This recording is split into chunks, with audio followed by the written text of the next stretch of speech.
Halo guys, kembali dengan Jovan dari Varia Hobby. Oke, nah hari ini saya ingin memberikan rekap dari apa yang kita buka dari satu case-nya History Pack One kemarin ya. Jadi kan kemarin kita sudah buka satu case dari History Pack One yang isinya 4 box yang merupakan gabungan dari 3 set awal Flesh and Blood, yaitu Welcome to Raid, Arcane Racing, dan si Crucible of Wars. Nah, dari 3 set ini sebenarnya Flesh and Blood itu sudah memberikan dasar ya dari seluruh kelas ataupun talent yang dikeluarkan oleh Flesh and Blood ke depannya. Artinya banyak sekali staples ataupun kartu-kartu berharga dari masing-masing kelas yang ada di dalam History Pack One ini ya. Nah, makanya kemarin itu saya berpikir mengenai case apa yang cocok untuk saya buka sebagai pengantar awal dari Flesh and Blood ya. Jadi ada dua pertanyaan pertama yang sebenarnya saya ingin coba obrolkan dan coba jawab di awal dari runutan ataupun kita punya box break kemarin ya. Yaitu apakah pertama kita bisa mendapatkan kartu-kartu staples ataupun sesuatu yang kita bisa gunakan sebagai dasar ataupun catch up ke permainannya Flesh and Blood ya. Kepada new players itu apakah itu menjadi set yang cocok untuk kita coba buka ya, kita bisa mendapatkan sesuatu yang kita bisa pakai untuk bermain Flesh and Blood ya. Itu pertama. Dan yang kedua, apakah dari sisinya value kita bisa mendapatkan nilai yang baik ataupun ya lumayan lah ya dari apa yang kita sudah beli di case-nya, harga case-nya. Nah, dari yang dua hal ini saya coba berpikir set apakah yang cocok sebenarnya untuk sebagai pengantarnya ini. Walaupun sebenarnya kita tahu Flesh and Blood itu baru aja lagi saat video ini dirilis ya, itu baru saja mengeluarkan set rilis baru yaitu Dusk Till Dawn. Jadi ini adalah set ke-10 dari Flesh and Blood ya. Dan Flesh and Blood sendiri sudah jalan 3 tahun ya. 3 tahun, 4 tahun sih, hampir 4 tahun dari Legend Story Studios. Nah, dari History Pack One ini sebenarnya saya ingin coba cari yang tadi ya, apakah kita bisa menjadikannya sebagai catch up ya, case catch up terhadap playstyle-nya ataupun game-gamenya di dalam Flesh and Blood. Nah, inilah yang kemarin akhirnya saya putuskan jatuhnya ke History Pack One karena tadi itu ya 3 set awal itu memiliki banyak sekali staples yang bisa dipakai oleh players dari Flesh and Blood. Dan yang kedua, menurut saya setelah saya pikir-pikir lagi, variasi dari nilai yang kita bisa dapat di History Pack One itu boleh dibilang termasuk yang baik ataupun stabil ya, stabil karena banyak sekali staples yang memang dicari dan masih dicari sampai sekarang. Yaitu 3 kartu utama yang yaitu Command Conquer, Enlightened Strike, dan Art of War ya. Nah, di luar dari 3 staples ini pun kita juga masih memiliki kesempatan untuk mendapatkan legendary dari 3 set awal ini. Nah, legendary 3 set awal ini mungkin legendary yang termasuk staples juga untuk kelas-kelas yang dimana mereka dimainkan ya. Jadi apalagi ada satu generic yang sampai sekarang pun masih menjadi staples maupun must have card ya, hampir must have card di beberapa kelas-kelas ya, yaitu Vyandal Spring Tonic ya. Nah, makanya saya pikir dari tiga set awal ini tentunya ada yang kita cari ya, ada yang kita cari untuk new players. Dan kemudian variasinya itu bisa mungkin kita turunkan. Karena kalau misalkan tadi gacha ya, kita bisa dapat value yang tinggi, kita bisa dapat value yang rendah. Dan walaupun mungkin kalau kita buka set-set lain itu bisa dapat yang value-nya tinggi di case tersebut, tapi juga bisa ya zonk. Ya, zonk dalam artian ya kurang baik hasilnya dan ya jadinya kita ngerasa rugi ya. Jadi dan karena tujuan untuk konten, saya tentunya ingin mendapatkan sesuatu yang variasinya nilainya jangan sampai terlalu lebar ya. Jadi kan karena tujuannya untuk konten, saya bisa jadi ini tadi kalau zong saya nggak sampai rugi amat lah istilahnya. Nah, dari tempatnya kita langsung mulai aja, lanjut aja. Apa sih yang kemarin kita dapat nih? Kalian sudah bisa lihat di dalam ininya screennya ya. Legendary-nya ada ini ya, Grasp of the Arknight. Grasp of the Arknight sendiri adalah staple di tempatnya Runeblade, jadi hampir pasti selalu dipakai ya. Lumayan, bukan yang nilai tertinggi tapi juga bukan juga yang tidak ada harganya ataupun kurang berharga. Selain itu saya juga dapat staples yang dari yang disampaikan tadi, yaitu ya Art of War dan Enlightened Strike ya, masing-masing 2. Artinya dari masing-masing box saya dapat setidaknya 1 staple. Jadi ini lumayan lah ya secara value, dan sesuai dengan tadi ya, variasinya ternyata kita lumayan ini ya, tidak terlalu timpang. Nah, di luar itu ada Magistix lain yang staples ya, yaitu, dan masih ada harga yang lumayan tinggi ya. Kita dapat Remorseless, kemudian Return the Ledger, Spoils of War, dan equipment yang di masing-masingnya dipakai ya, yaitu Visiotronic Model I, First Grapper ya, Courage of Greathold, dan dari sisinya si generic ada Gambler's Glove ya. Gambler's Glove sendiri dipakai di ini ya, di Brute, karena mereka itu sangat-sangat ini ya, random, jadinya dengan Gambler's Glove itu kita bisa roll ulang dadu-dadunya. Nah, dari sisinya hit ini termasuk yang sedang ya, jadi saya lihat ini sebenarnya sebagai hit yang sedang untuk boxnya si History Pack 1. Nah, pendapatnya teman-teman pun melihatnya sama, bahkan mungkin ada yang bilang ini bahwa ini adalah case yang bagus ya, karena masih mendapatkan 4 staples, yaitu Art of War, Enlightened Strike ya. Nah, dari case tersebut kita bisa lihat bahwa secara distribusi kartu itu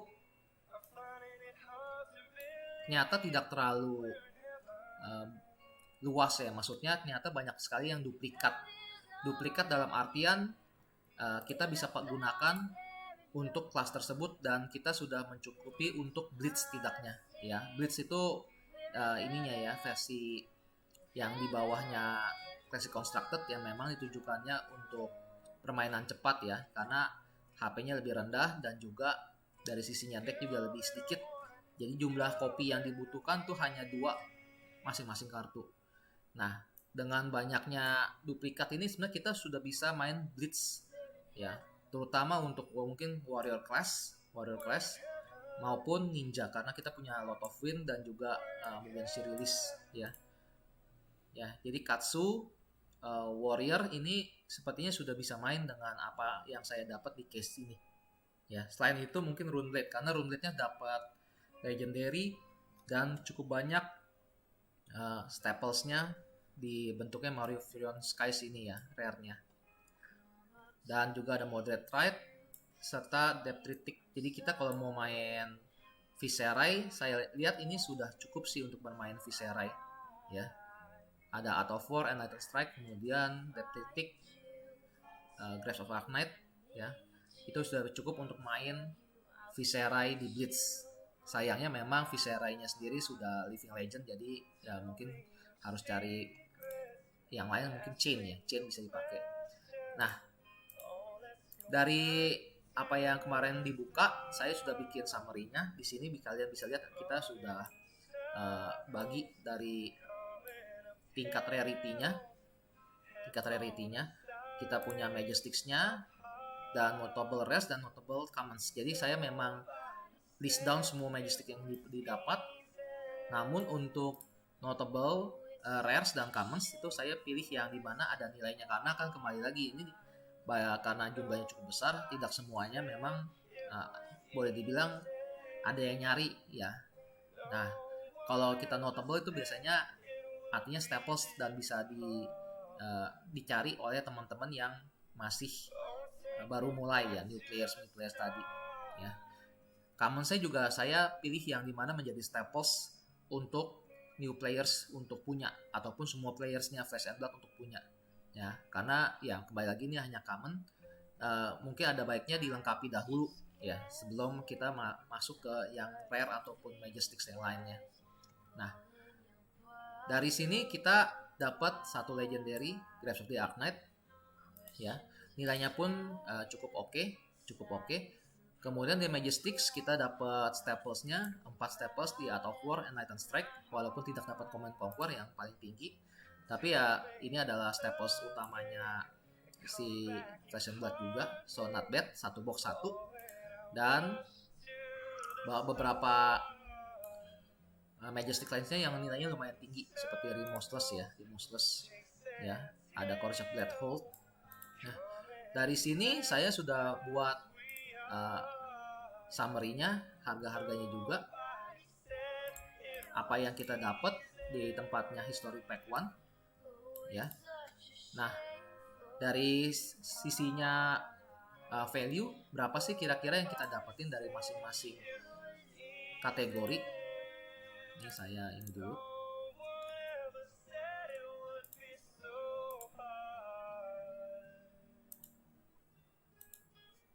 Ya, jadi dari sisinya value, 1 legendary ya, Grave of the Arc Knight, kemudian Majestix-nya kira-kira totalnya mencapai 4 juta rupiah.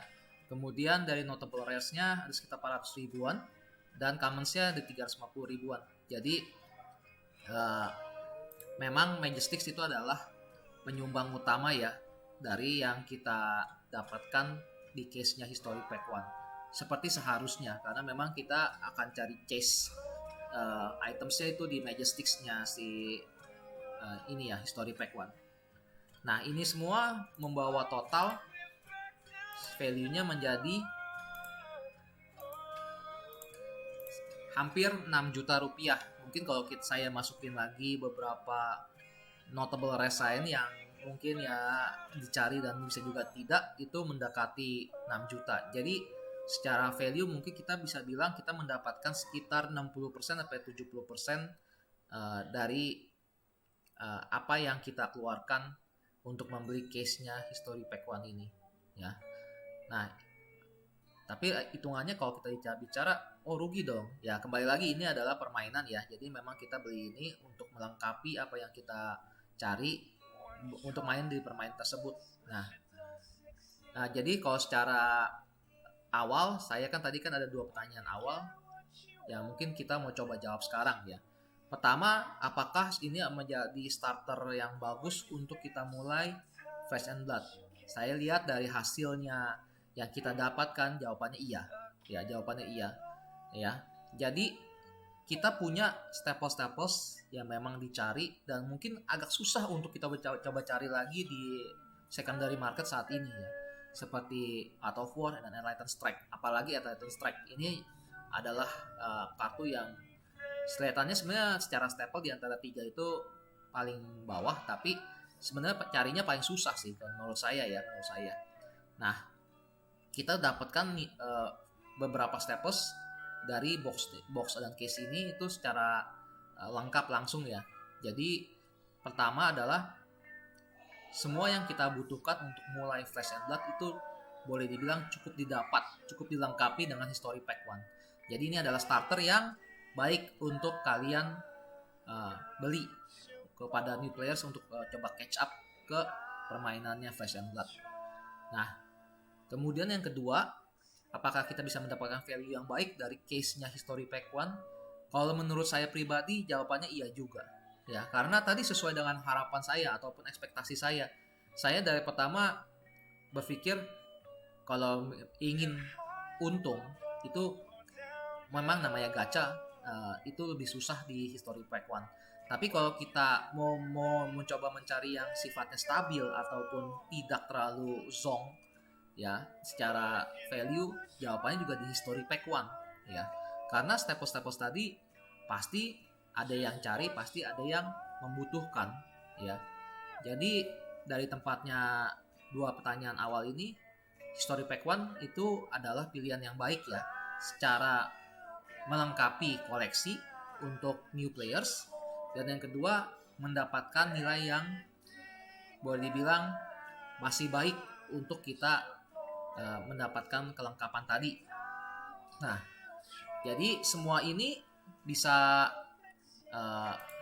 kalian dapatkan atau kan kalian beli kalau misalkan kalian ingin cari ya kartu-kartu yang ada di dalam list ini. Saya akan jual most of them, jadi nggak semuanya memang, karena beberapa saya keep. Most of them itu di Tokopedia shop saya ya, yang namanya Varia Hobby. Kalian bisa cari, namanya sama dengan channel ini ya, di Tokopedia Varia Hobby.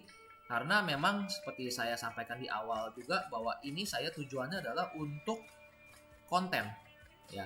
Artiannya adalah apa yang saya dapat ini memang saya rencana ingin dijual lagi, supaya saya bisa putar untuk membuka konten-konten, memberikan konten-konten baru ya di channel ini.